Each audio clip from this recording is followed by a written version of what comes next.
आज सकाळ सकाळी लवकर उठून घरच्यांनी पाठवला बाहेर. तर गाडीला बरेच दिवस हात लावला नव्हता, तर भरपूर धूळ बसली होती, साफ करून निघालो बेलुशीत जायला. तर गाडी काढली आपली, पटकन गाडीवर बसलो. आज तर एकदम भरपूर दिवसांनंतर मी गाडी हातात घेतली होती, जवळजवळ 7 ते 10 दिवसांनंतर, कारण टाइमच भेटत नाही गाडी हात लावायला. आणि नंतर मग जरा बघावं, बऱ्याच दिवसांनी रेस करावी गाडी, तरच फील येईल. थंडी भरपूर होती बाहेर, तरी पण पळवली, पोहोचलो बेलोशीला. तर हीच आमची जी शाळा, ज्यात आम्ही शिकलो, एक पटांगण, खूप मजा मस्ती केली सगळ्या मित्रांनी. आणि नंतर मग आलो जरा सलून मध्ये आलो.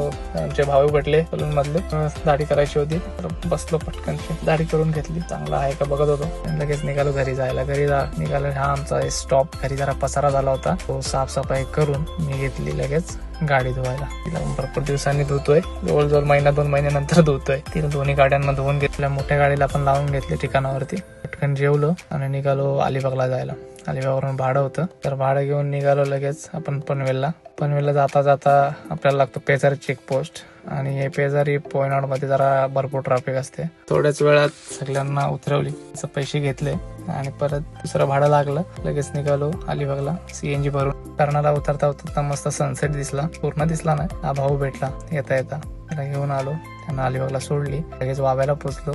वाव्याला दादा भेटला, आमच्याकडचाच होता. तर तो डायरेक्ट आला अलिबागवरून. त्याला काय बोललं हे समजलंच नाही. टाटा केला, निघाला. जाता घरी जाताना शेंगदाणे घेऊन गेलो.